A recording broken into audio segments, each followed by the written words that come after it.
Hello everyone, welcome to my channel Lazy Garden by Tanushree. আমার চ্যানেলে তোমাদের সবাইকে স্বাগত। চ্যানেলে নতুন হয়ে থাকলে চ্যানেলটাকে সাবস্ক্রাইব করে দিও। আজকে আমি আমার ছাদ বাগানের ফোটা কিছু ফুলের ভিডিও তোমাদের সাথে শেয়ার করছি। চলো পুরো ব্লগটা দেখতে থাকো। এটা হলো আমার ছাদ বাগানের অ্যাজেলিয়া গাছ। দার্জিলিং ঘুরতে গিয়ে কিনে এনেছিলাম, আগের বছরও কিনে এনেছিলাম, কিন্তু সেই গাছটা আমি বাঁচাতে পারিনি।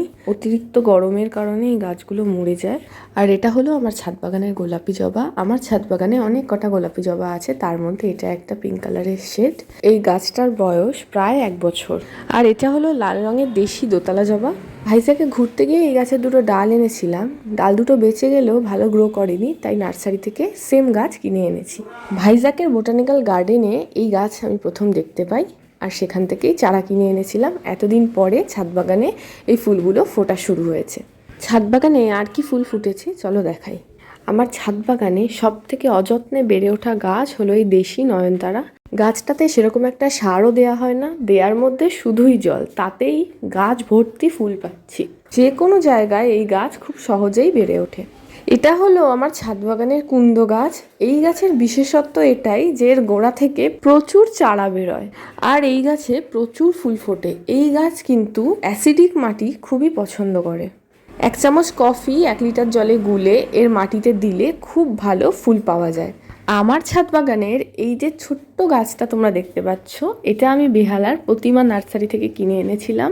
গাছ ভর্তি ফুল ফোটে, খুব একটা খাবার দেওয়ার প্রয়োজন হয় না। মাঝে মধ্যে 15 দিনে একবার বা মাসে একবার অল্প মিক্সচার দিলেই চলবে। আর এই চাইনিজ টগর গাছটায় প্রায় দিনই 7-8টা করে ফুল পাওয়া যায়। হয়তো নিয়মিত খাবার দিলে আরও বেশি ফুল পাওয়া যেত, কিন্তু সময়ের অভাবে আমি বেশি যত্ন করতে পারি না। আর এই যে পেয়ারা গাছটা তোমরা দেখতে পাচ্ছ, এটা হলো তাইওয়ান পিঙ্ক ভ্যারাইটির পেয়ারা। পেয়ারাটা খুব একটা বড় হয় না, কিন্তু ভেতরটা গোলাপি, খেতে খুবই মিষ্টি। তার পাশেই রয়েছে কলকাতা পাতির গাছ। এখন এই গাছটাতে অনেক কটা ফল ধরে রয়েছে। এই পাতিলেবুগুলো সাইজে খুব একটা বড় হয় না, কিন্তু প্রচুর ধরে। লেবু গাছের জন্য ক্যালসিয়াম খুবই প্রয়োজন, সেই জন্য ডিমের খোসা ভালো করে শুকিয়ে গুঁড়ো করে সেই পাউডারটা আমি লেবু গাছে ইউজ করি। আমার ছাদ বাগানে 2টো কালারের করবি গাছ রয়েছে। একটা হলো এই হালকা গোলাপি রঙের করবি, আর একটা হলো লাল করবি। এই গাছটাকে আমি নিজে ডাল থেকে চারা তৈরি করেছিলাম, আর গাছটা এখন ভালো মতো ফুল দিচ্ছে। ছাদ বাগানের অ্যাজেলিয়া গাছটাকে আমি আগেই দেখিয়েছি। এই গাছটা সয়েললেস পটিং মিডিয়ায় আমি বসিয়েছিলাম। বেশি করে পাতা পচা সার দিয়েছি, কারণ এই গাছ পাতা পচা সার খুবই ভালোবাসে। কিন্তু অতিরিক্ত গরমের হাত থেকে এই গাছকে বাঁচিয়ে রাখতে হয়।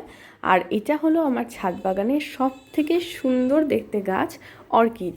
অর্কিড গাছ প্রথম আমি করতে পারতাম না, মরে যেত, কিন্তু এখন এই গাছে সেরকম খুব একটা যত্ন করি না, তাতেই এত সুন্দর ফুল পাচ্ছি। অর্কিড গাছের পরিচর্যা সম্পর্কে একটা ছোট্ট ভিডিও আমার চ্যানেলে দেওয়া আছে, গিয়ে দেখে নিতে পারো। দার্জিলিংয়ের ফেমাস এই ঘন্টি ফুলের গাছটাকে আমি কিছুতেই বাঁচাতে পারছি না, বারবার মরে যাচ্ছে। এই গাছ সম্পর্কে যদি কেউ জানো অবশ্যই আমাকে জানিও। কিছুদিন আগেই তোমাদের সাথে দোলন চাপা গাছের ভিডিওটা শেয়ার করেছিলাম। যেমন ভালো ফুল ফোটে তেমনই খুব সুন্দর গন্ধ ছড়ায়, সারা ছাদ বাগান ভরে থাকে। গোড়ায় থাকা আদা বা কন্দ থেকে এই গাছের চারা তৈরি করা যায়। আর এটা হলো আমার ছাদ বাগানের নাগচম্পা গাছ। রুট বাউন্ড হয়ে থাকার জন্য খুব তাড়াতাড়ি রিপোর্ট করতে হবে। এটা হলো সিঙ্গেল অ্যালামন্ডা গাছ, এই সিজনে প্রচুর ফুল দিচ্ছে। একটা ছোট্ট টবে এই গাছটাকে বসানো আছে, এরপরেই একটা বড় গামলায় গাছটাকে দিতে হবে।